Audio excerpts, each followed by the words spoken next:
Okay, so the last time we saw Docker. Now we are gonna go deeper inside the code base of AC Texture Plaza, and we are trying to understand what are the tools, the packets that we are using, how they are connected between them, and which of them are really important for you in order to understand how to write code inside this code base. So we have, as always, terminal here. I recall that I'm using Arch Linux, but these same things are more or less the same in every operating system. You know, there are some commands like some Linux commands that you are not likely use on Windows, but use the terminal on Linux. And Windows maybe you can use more some graphical interface applications. It doesn't matter. What's matter is the final result, and you can achieve the same result with the same operating system, different operating systems. So okay, first of all, we are looking to some tools and packages that we are using inside this project. The PyProject file, it is used to have a list of everything that needs to be installed. We use Poetry to manage the dependencies. So Poetry scans these packets, downloads and install them in a virtual environment. I will not explain what is a virtual environment. You can take a look at it. It's not difficult to understand. Basically, it's something where you put all the tools and you use all the tools from that particular environment without touching anything else, in the sense that you cannot install a package globally because it can affect your systems. Maybe it's outdated and it's vulnerable, or maybe it's in conflict with other tools or packages that you are using in your operating system. So you have a virtual environment where you store and use something safely that does not touch globally your OS. So in this case, the most important one for sure is Flask and Flask 4. Flask is a framework that we are using to build and run the application, the web application. There are different frameworks. Django and Flask are the, let's say, maybe the two biggest frameworks in the Python way of writing web applications code. And we are using Flask. It's a little bit complex, it's very efficient, it's simple to use, so we are going with that. Then we have Jinja, like a template engine. You will see that after. It's a way to use Python as backend and HTML and some particular aspects of Jinja for building the front end. Okay, then we have something like Alembic. I will explain it after. It's very important because it's used to manage migration databases, in the sense that when we need to update the database, we are trying to do it manually without touching the database with our hands, to avoid errors, to be more secure, and of course to keep track of every change that we are gonna put on the database. Then you can see, if you are familiar with Python, some, let's say, famous Python packages like NumPy or Pandas. But one important is SQL Alchemy. It's a package to manage SQL database, because we are using PostgreSQL, and it's a way to use Flask and SQL Alchemy in synchro. Then we have, of course, Python. We use the 3.12 version. We are planning maybe to update it, but we will see it. Of course, SQL Alchemy, because this one is just a layer of compatibility. And then we have some other packages that they are really not important at the moment. You will see that something like flash cores or limiter are put in many different ways inside the code. Also, the WT forms is used very much.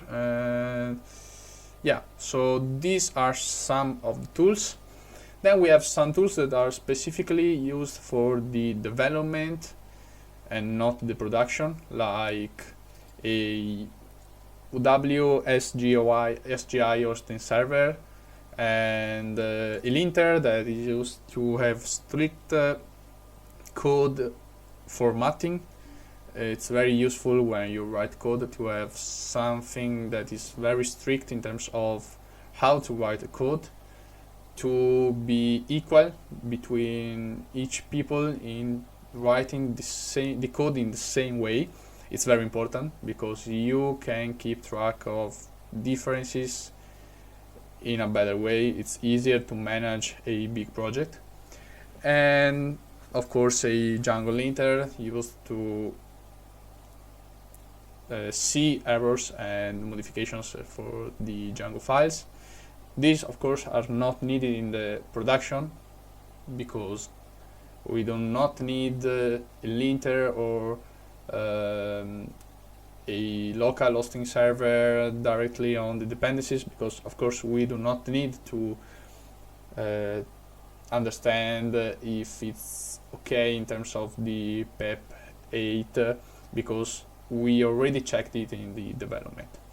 Okay, so these were the packages, and now we are going into the repository. I'm using NeoVim. If you are not familiar with NeoVim, I suggest you to do not care about it. It's just a particular version of Vim that is used to write and read code, but in general to write documents. It's very efficient because it runs in the terminal and it's very integrated with my Arch subsystem. You do not need to use Vim, you can use Visual Code, or in this case if you're on Windows it's preferred to use PyCharm, just because it is well integrated with the project and with the PEP 8 formatting. But I am using Vim, and if there is something strange, do not worry, I will not explain it and you do not need to understand it. But if you want to use a new Vim setup and you find mine cool, you can try to reach me and I can give you some config files and you can set it up as mine. So, the repository has many different folders. One of the more important one, I will say, it's the Excelplaza folder. In this folder, you can see that there are other folders and some files. So these files right here are used to run the code and the preliminary tasks. So you can see that this simply creates an application of a Flask application. And we have the development one that simply created the same thing but in a development environment, so it opens the right ports on the 0.0.0.0 IP, that if you do not know it, it's an IP used to cover every IP.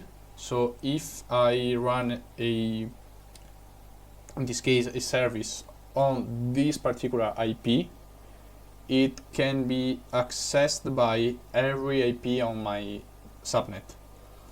So I open in this particular case on the 5000 port this service, and this difference in terms of host is used only to configure what is the reloader, because with the Docker setup we have a reloader. So if we change a file in the host while the Docker Compose is up, it automatically reloads the Python script, so you can directly access the changes in your systems without putting the Docker Compose down and up again.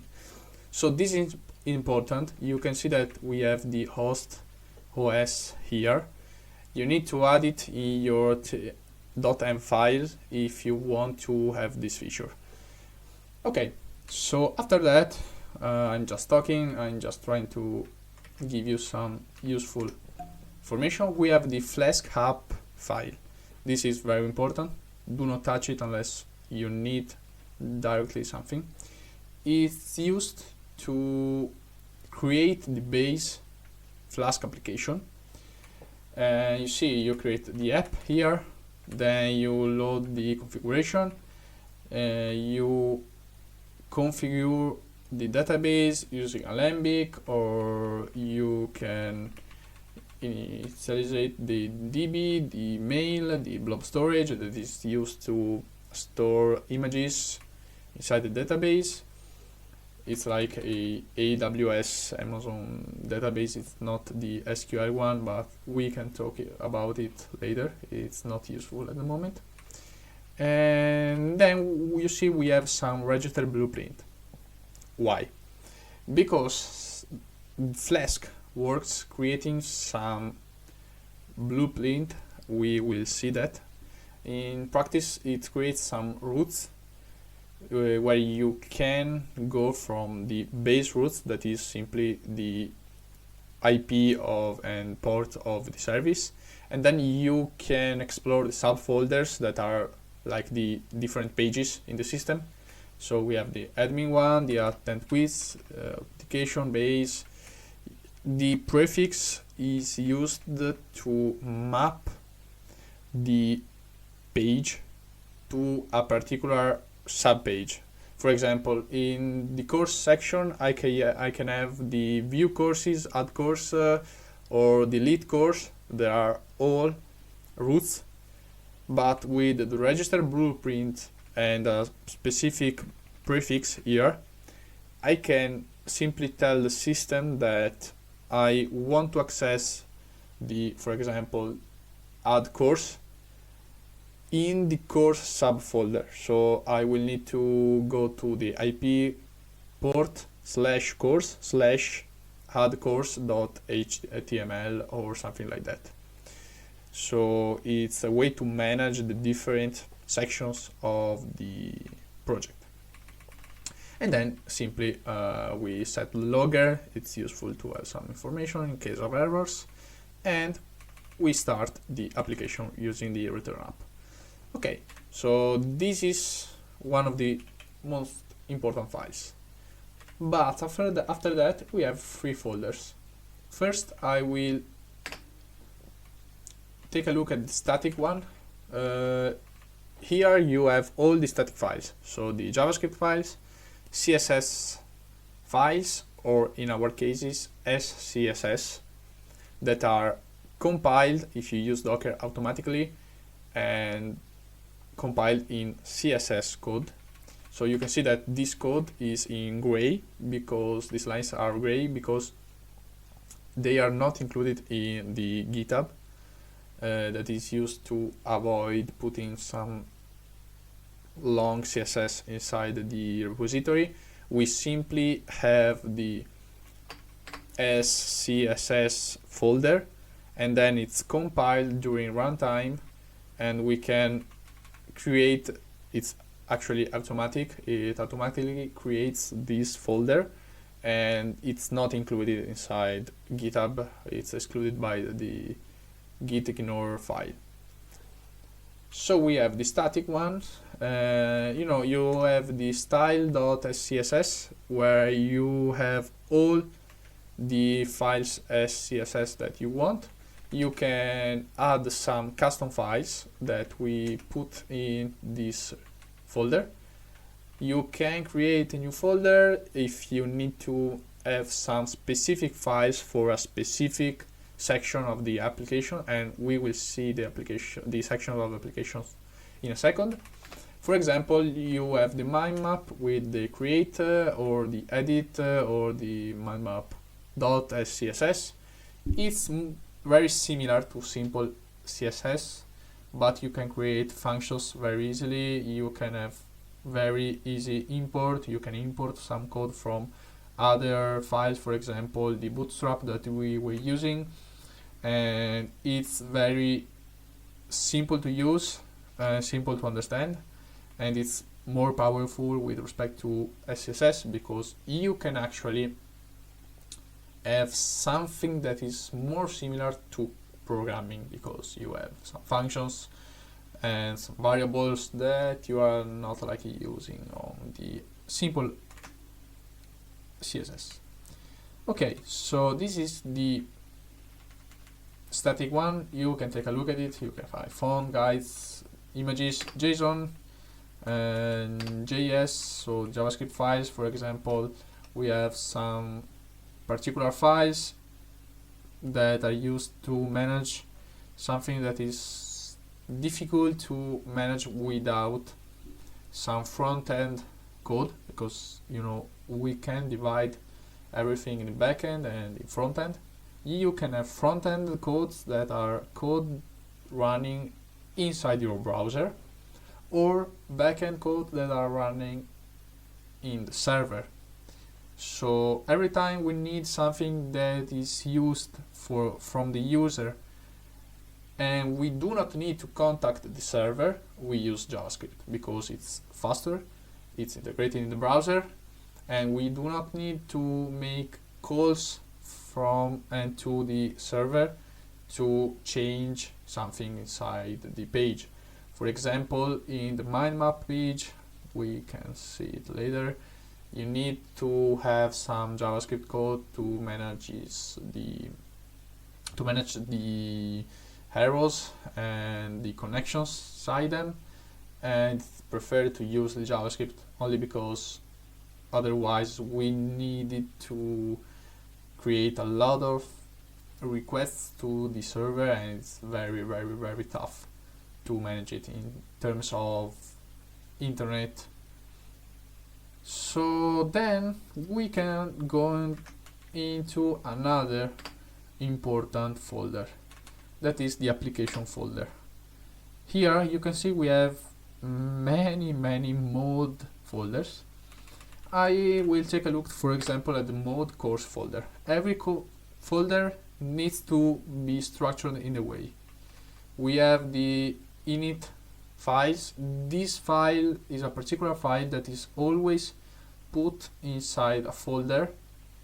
Whichever folder we are going to use, this needs to be this particular file. You can see that there is one inside the application folder, one inside the mod course folder, and every time we need to put a Python file, we also need to put this. It's a way to tell the system that there is some files that we're using. It's a simplified way to explain it, but you just need to put it. In fact, it's void. Not everyone is void. For example, this one is not void, but it's used to tell to other folders, look, I have these lines, these folders right here, and I tell you, you can find those folders here. It's just like for other folders that are not parent of this particular folder, the application, to find the files that you need here. Okay, so in the mod course folder, I always have one file that has the name of the mod, so in this case course, and this is a file to manage forms. It's not really always needed, but if we have a form to manage, we always create this forms file, because we can create some custom folders, custom forms using the Flask form, and we have always the particular folder and service and its forms in another separated file. It's easier to manage things like this, and we can create some forms that we need to use for example, adding a new course in this case, or uploading something. For example, you can see that we have the upload Excel form. I will not explain how the forms works. You can take a look at all the forms files. You will see that they are very similar, and there are some particular things to use. For example, the submit field or a particular, in this case, file field. You can have some validators, so things that needs to be true in order to send the submit form, but you can take a look at that. What I prefer to talk about is the actual file of the course. So you can see that there are many different imports. What we really need is to have the blueprint. If you remember, the blueprint is used to manage routes. So for example, here I define the course section and what is the template folder name, and we will see that. But this is used to tell the system, look, in this file you can find every path of the course subsection. It's just a way to tell the system where to find that particular section. And we have some SQL Alchemy imports that I use to do some call to the database, some backend imports, and we will see them. It's just where we put everything that needs to be used for connecting, talking to the database. And we have some maybe other particular sections that needs to be called from this particular section, or we have the form file in this case, and we need to import the various form that we created. So for example, this is the main route of the section course. You can see that we need to define this decorator before the signature of the function. We define this decorator that simply tells where this function lives. Try to understand it in this way. We define in this case, route. So this is the route 1. So if you go to the course subsection, this is the file that is called. But we request from the browser a file that is the actual root file for the course section. The server calls this particular function because it's mapped to this particular route. It calls this function, and this function returns a template. You see, return render template. So how this works?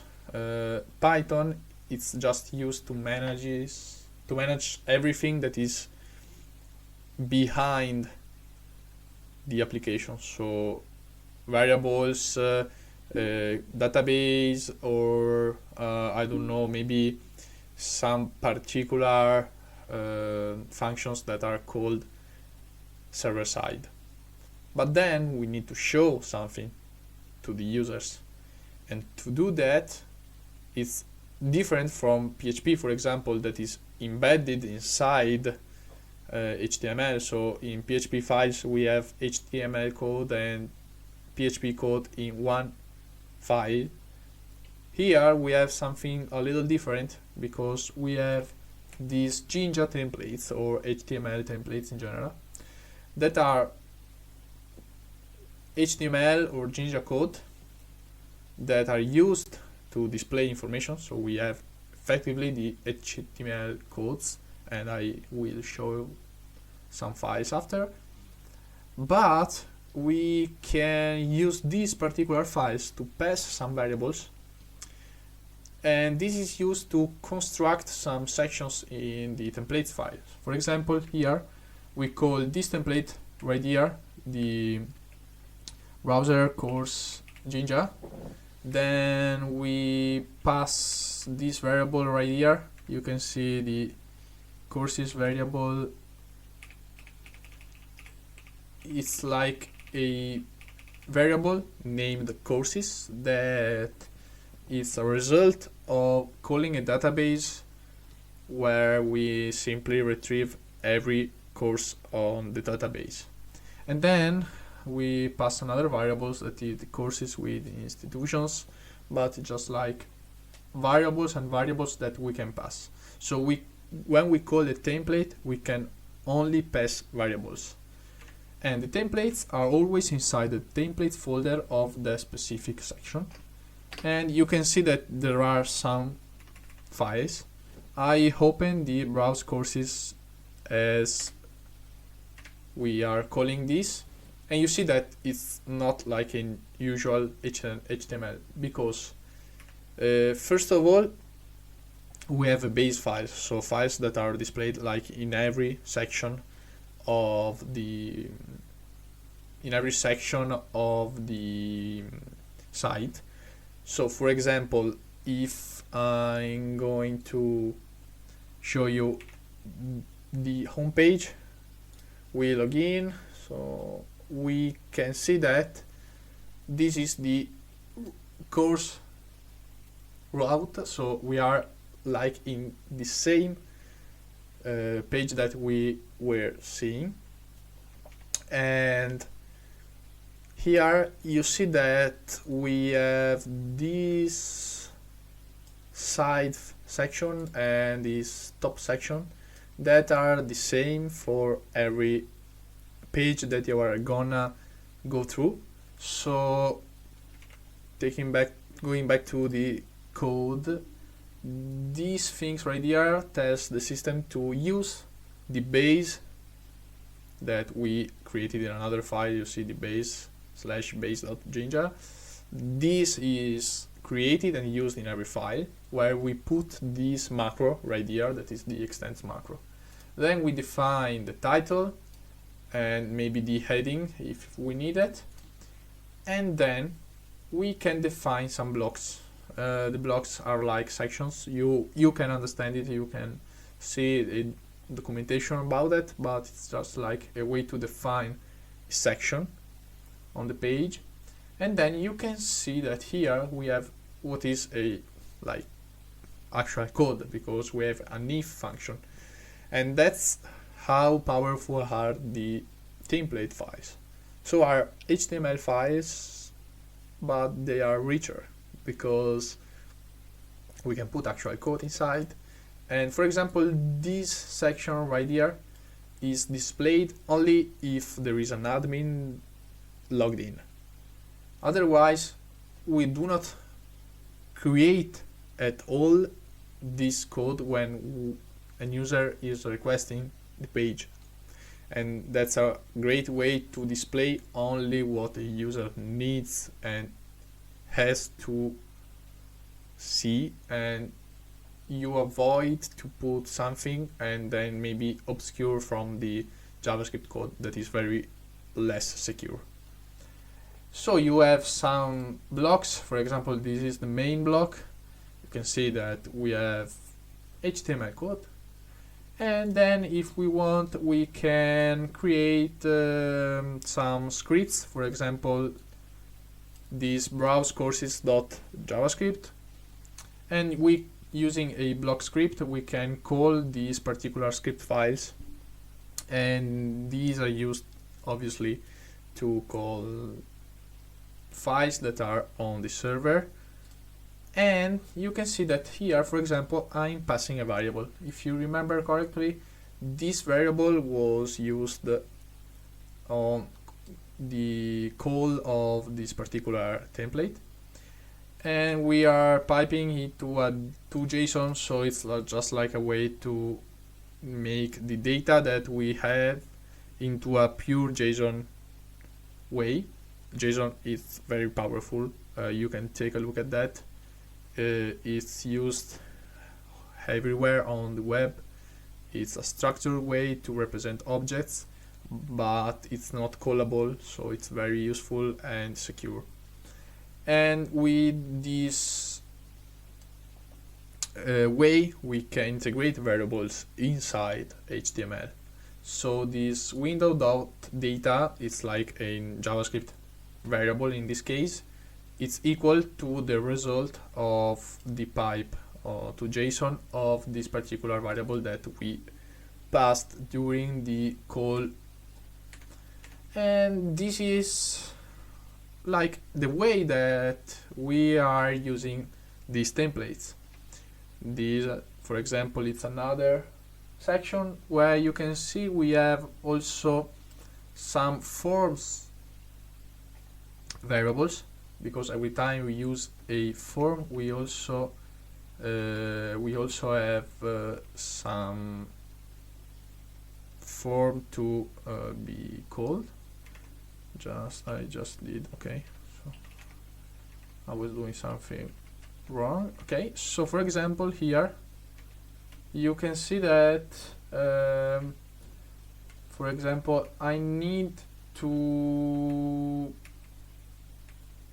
create a course. For example, I use the add course function that is placed on the route add course. You can also define, that's very important, some methods that you can call. You cannot call every method in some case, or it's better to define some methods for specific pages. And you can also have some decorators for the login that is required. Some pages are not required to be called as logged in users, other yes, and you also can define the access level of a particular section. For example, in this case only an administrator or a teacher. And then you define the function, you create the form object. Python is, in this case, it's very object oriented, so it's very useful to understand how the object oriented programming works. Here everything is a object, so you need to understand what is it. I will not explain it in neither courses here. It's just a thing that you need to know to code for this project. If you do not know what is object oriented, you can search it and study it. It's not so difficult, but it's just like a very powerful way to program. And then when we call the template, we call a particular template with a particular form. So we pass the form object, that is this one right here. So this one is the object that we created, and this one is the name that we are gonna use inside the template with a particular variable. Hope everything till now is clear. We are gonna go much deeper into the backend section. Backend section is very full of things that maybe you will not use or you never use in the future, but there are some things that is very important to understand. So we have some files here. These files are created to maybe have some places where to put bigger functions, to avoid putting long code functions inside the mode courses or mode something sections, because we are trying to maintain the code in that section as clean as possible. But maybe we need to retrieve from the database something, put some like many function on that result. You need to cut off for something, you need to add anything else. So you create some long functions, you just put it there. For example, here I create this function that is define content unit with similar name. I have everything that is used to manage the database and have a reply on that is like a long code.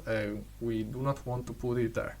Also, we have maybe some slight functions that are not so long but maybe are related to them, so we also put them there.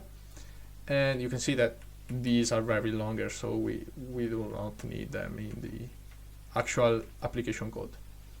And then we have some other files that are other folders that are very useful, that are the models and the migrations. So first of all, the model folder is used to define every table in the database. How is that possible? So if you know how the SQL database works, you need to create a table. The table can have some primary keys, secondary keys, or in general some objects, and maybe I need a table with an ID and with string that is a name and a surname, for example. So I define the table user with the ID that is primary key, and maybe the name that is a string that is not a key but that is important because we need to put that not null, for example, and the same for the surname. Maybe we can add another field that is the information, and maybe that can be null because a user do not want to put any additional info. So we need to create tables and how tables interact, so using the foreign keys. So if you know something about the SQL, you know how this works.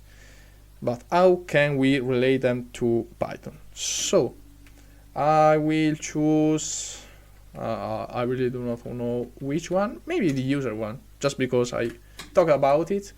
And here you can see that we have the class user. So the idea using SQL Alchemy and SQL Alchemy ORM, that is the object relation way to relate the object that you create, in this case the user object, with the table inside the database. How this works?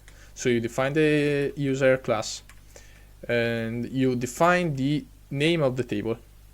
In general, we have some way to define the objects, the name, some conventions. So every table in the models folder has an uppercase, but we define everything lowercase inside the database. It's just like a convention. SQL it's doesn't care about upper and lowercase in names, but for convention we use the lowercase for SQL, and for Python the first one is uppercase. Then we start defining, for example, username. Username is an entry inside the table user that is a string. We use the mapped, and the type is just used for SQL Alchemy, so do not worry about it, you can understand it later. And the mapped column. The mapped column is just like a way to map a column of the user table to Python, just like that. And we define the type, so string, and in this case with a maximum of 15 characters. Then it needs to be unique for sure because it's a username, and we also index it.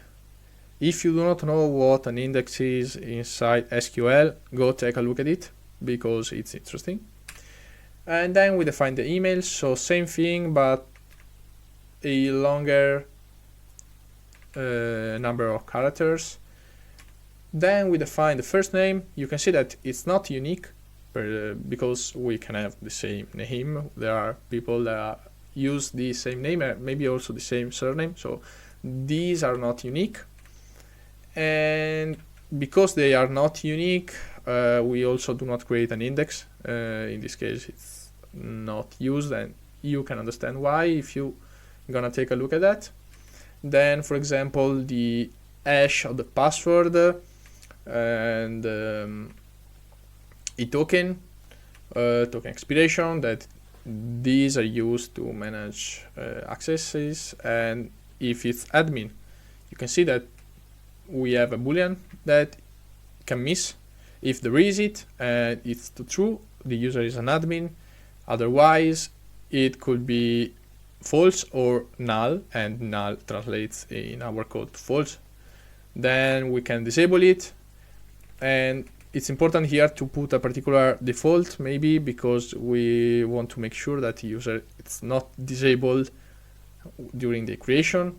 Then we have a role, and you know, it's important to add maybe the nullable string to tell the system, okay, this could be null.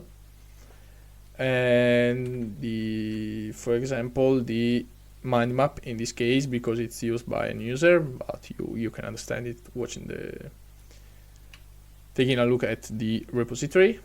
And then we have something that is strange, because you can see that this is student in course section, and you see that it's a relationship between another table. So in this case, the course session student table and the bake populates. It's a way to manage the foreign keys on Python. I will not explain it. You can take a look at the code and understand from the documentation, but it's a way to define these things, these foreign keys.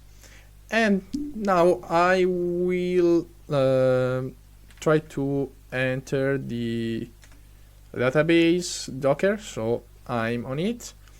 I will try to enter it, so using PSQL U and using the Postgres user. It's a variable that is already defined during the creation of the container, so it's here.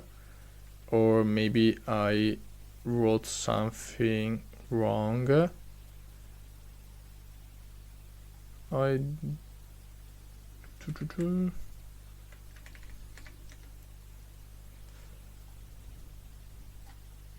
Okay, that's strange.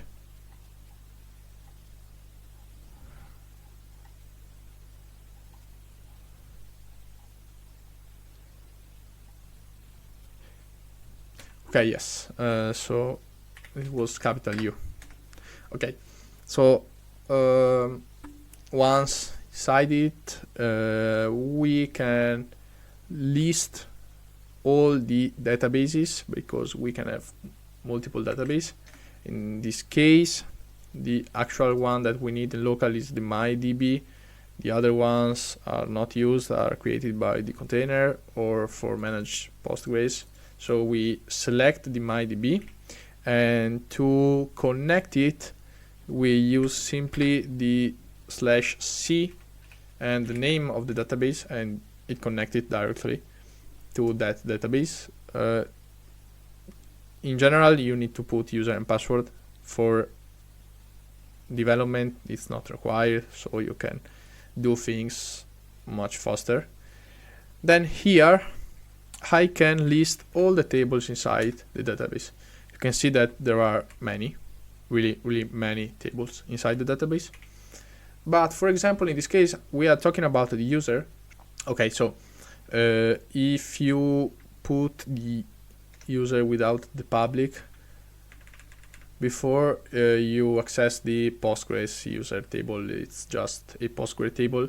So we put the public, we specify it, but I will not list anything everything from that specific table because there are sensible data.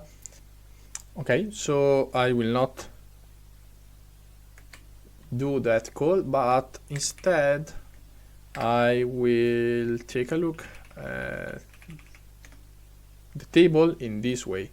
So you can see that there are many columns. Maybe it's better for you if I show you like that. So we have many columns. You can see that there are the same that we create there. So we have the username, the email in the same order, first name, last name, password hash, and you see that we have everything here in that specific table, but we have also something else like the UID, creation user ID, last modification, creation date, last modification date. These are created automatically from Alembic, and we will talk about it later, and they are used to map uniquely everything inside the database. This like the really actual way to have a entry in the database with a unique ID. And we have many indexes or reference, some foreign key constraint, as I told you before, so you can understand about it. But yeah, you know that there are many different constraints. For example, the student info table has a foreign key, that is the foreign key user UID, that references the user ID of this particular table. So if you know something about SQL, you can understand it effectively. Okay, so then what to say? We have this file Python, that is the database one, and we define the initialization in the sense that when we create an object, the object is like an entry in the database, and we need to create it in a way where we can, for example, we can put the username and the email, and passing the object with every of these lines, and you create the object, you create the entry. You do not need to make queries like insert into user and put everything. You just need to create the object and then use a particular code that you will see in the code to actually put the entry inside the table. It's very easy. And when you retrieve something from the table, you retrieve object like this. So if you want to list every user, you do not need to create the query, select everything from user, but you use some particular functions, and we will see that in a second. And the return of the function is a list or 1 or 0 objects that are retrieved from the database, and it's very powerful because you do not need to use queries, strange queries, but you just need to use functions that are also more secure and are really integrated with Python. You can define some particular methods, but this is really not important at the moment. But I will show you the XREF tables. These are particular tables that has a different way to represent data, because for example, if I want to take a look at this quiz attempt answer quiz question alternative chosen. Okay, maybe I wrote something wrong for sure, but okay, the idea is that, oh, maybe I can, okay, yeah, I forgot the XREF in front. So for example, I will list that. This you can understand it's different from other tables because we have only, in this case, 2 columns, and the course session UID and the course UID. And it's a way to have tables where you need to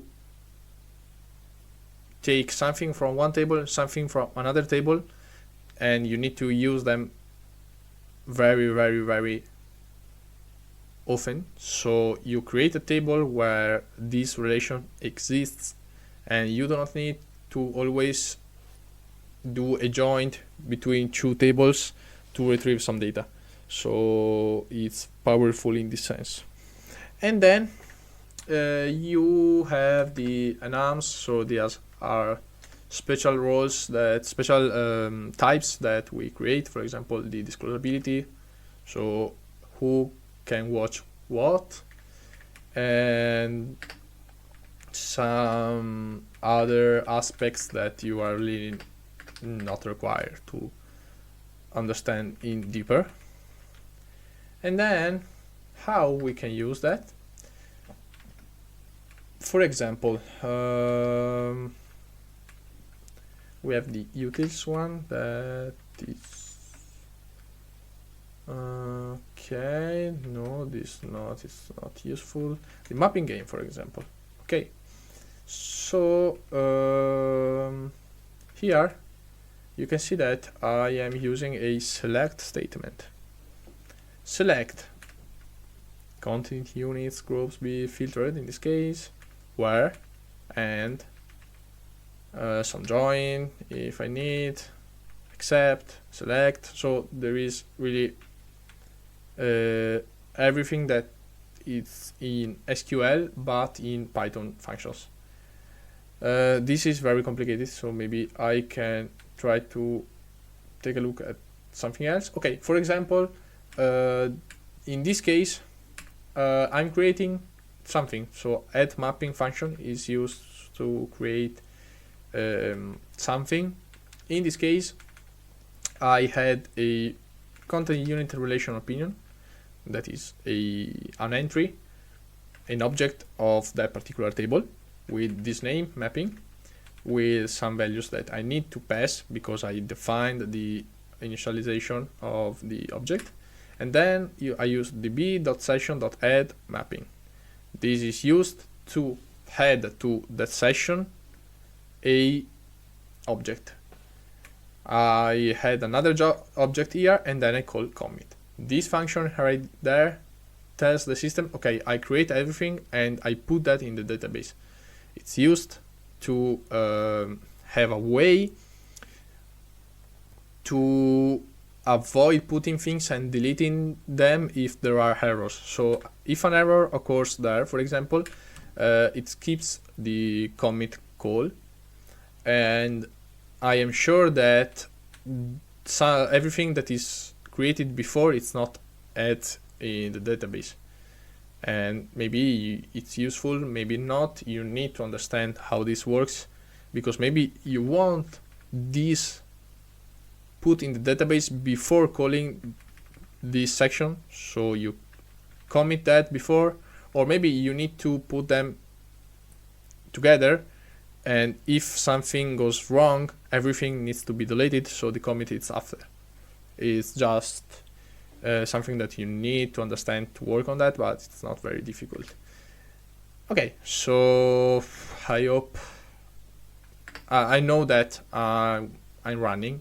I'm explaining many things in so less time. I understand it, and maybe I'm creating some more confusion, but if there is anything that you need to ask, please write me. And you can see other files. You do not really need them. You just need the .m file and the config.yam file. The other ones are not useful at the moment for you. And then we need to talk about one thing. Okay, so here we have the connection to the database, and you will see why this is useful. So we have a table that is the Alembic version here, and if I list it, so select from Alembic version. Maybe if I remember. Okay, so this is the actual query. We have a version number, one element, one row. So this is only what we have inside the table. It's maybe strange for you, but it's used for Alembic to keep track of the changes. How this works. So you see that in the backend, I told you that we have a migration folder. In the migration folder, you have versions that are different versions of the database. Every file has, maybe not this one because it's a particular one, but for example, this one has a function. It's auto-generated from Alembic, and I will show you how, and have functions to add something, for example, creating the tables, or modifying tables, or deleting something that is already created. And another function that is the downgrade, that is used to say, okay, I create something before, I saw that it's not working, I want to go back to the previous version of the database. So in this case, for example, it delete the table, drop, and it's used to completely destroy a table that we created with the upgrade command, and we will see how to call it. But it's used to roll back to a previous version if something is strange, or previous versions that are maybe 2-3 versions before. And it's very maybe difficult to understand at the beginning, but it's not very difficult to understand it. So we create a table, we add a column rating that is a boolean, and it not be null. Then we add another column that is an integer with also the nullable false. And then we put some foreign constraints, as you can see. So the creation user ID to the table user and the column UID with a particular name. Then we have the primary key constraint. So in the example, UID is the primary key. As I told you before, UID is in every table and it's the primary key for every table. And then we have, for example, the batch alter table is used to modifying a table that is already created, and in this case it's used to create some indexes, these same indexes that I was talking about before, and stop. So we created a table, we had some columns, constraint, keys, indexes, but it's all automatically generated from Alembic. And that's the powerful thing. So how it works. Here I'm inside the version folder, but I will go inside maybe the models one. I choose one tables, for example, content unit, and I say, okay, I have the wiki URL, but maybe I want to add another entry, another column that is, I don't know, maybe wiki URL secondary. Maybe there are more URL for the same thing, so I create a string object that is a map column of, for example, string, in this case 255 as the previous one, and this could obviously be nullable. So I created another column. How this works? So you can see that here the file is modified. It's how NeoVim showed that, and we had something. How can I put that inside the database without creating a query like modifying the tables using SQL? This is possible, for example, using Alembic. So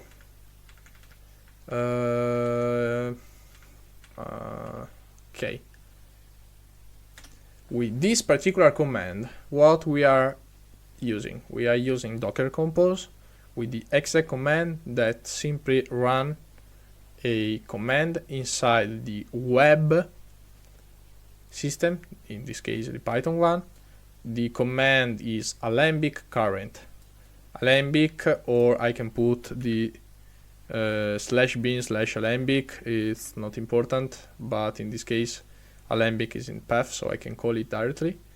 And I have alembic current, and I'm tell me what is the current version of alembic. You can see that in the database we have this one, and it's the same one that we have here. And obviously it's okay, because alembic current simply tell the database, tell me what is the version number, and it shows it here. So we have these two different versions number. Then you can see that, for example, the last version is this one, and you can see that the two numbers are the same. So we are actually on our last revision. But if, for example, we want to create another revision, we can do that using the revision command using the auto-generate. That's important because it auto-generates everything. And a name. We always need to put a name. Now it's test, I will delete it. But what this does, this simply creates a file with all the modification that we need to do in order to modify the database. So it did something, there are something like the info assuming serial and omitting, you can just skip that. What's important is that it detected a column that we had, that is the wiki URL secondary. So it actually finds something different from the actual database. So it compares our database with what we have different in our system, and it creates a file with changes. Where the file is put, it's automatically put inside the version table with the date and the revision identifier, and of course the name. But the revision identifier, that is automatically generated by the Alembic, and it's unique. Oh, of course it needs to be unique, but it's an hash. And then it creates two functions, upgrade and downgrade. You can see that simply the upgrade is alter table, content unit, add column, wiki URL secondary with the length 255 for the string and nullable 2. Exactly what we put inside the model. And then the downgrade is simply the drop of that column. Okay, so now what we have here? We have something different? No, we have the same version. So this simply is a file to tell the system how to change the database, but we do not change it yet. So, for example, here Alembic is very powerful because it has many commands that we can call. You can see some of them here, but for example, we can use the heads command. So, for example, if we use the heads command, what we have? We have a different number from that. And what is this number? It's exactly the number of revision that we last created. So the last revision that we have, that is called the head. The head is the last one. Then the previous ones are head -1, or simply and better, the revision. So what we can do actually is to migrate, that is how it's called in Alembic, to migrate to that specific revision. How can we do that? Using the upgrade. So it creates an upgrade function, and we have the upgrade command here. And where we upgrade. So we can put head to upgrade to the last version. We are sure that we are going to the last version. Or we can put this hash here. In this case, I'm sure that I'm using the last version, so I use simply head. What's happening here? It tries to contact the database, and you see that he ran the upgrade from the previous hash to the head and tested the name. You do not see anything else. That means that everything worked. How we can see that? First of all, we see that the version is changed inside the Alembic table. And then what we can do? Okay, we can list the tables. We changed the content unit, so we simply can see how content unit is created. Of course, I need to do that, but you can see that here we have the new column that is 255. That is nullable because we do not have the not null, and we simply did not write any SQL prompt. 0. That's great, and that's what we want. Okay, so how this works? Now you have the changes in the development. Every time you do docker compose down v, so destroying the volumes,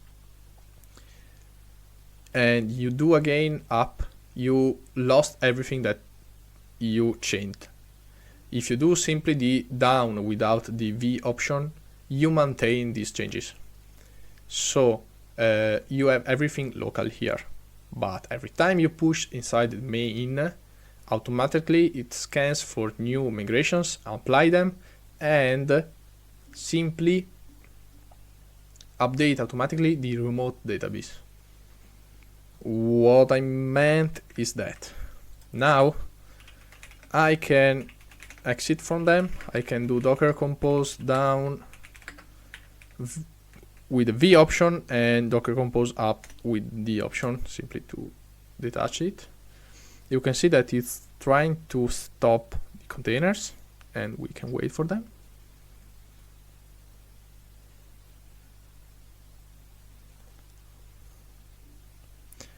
And he created the containers again. So now I can re-enter the database. So I again use the connection to the database. I see that I have my DB table, so I connect to my DB, and then listing all the tables, I have the content unit. Okay, so we can take a look at that, and you see that something is different. We do not have the last change. Why?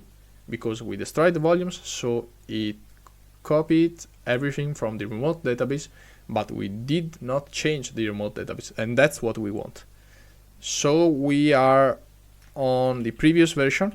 If we want, we can reapply that changes using the Alembic upgrade head, and you can see that, of course, it's simply reapplying what's in this file, because it tries to see what is the version in this case, that is was the previous version, and then see the last version and see, okay, the database is different, I need to upgrade it. That's how it works. And again, we have the new entry. Okay, so hope this was clear. If you have any doubts, please ask me. And of course, if was a little bit difficult for you, I suggest you to review something, to read the documentation. It's very important for you to read documentations. And of course, tell me if it was clear or if I can make some improvements, because it could be very important for me. And thank you, and see you later for another video. Bye.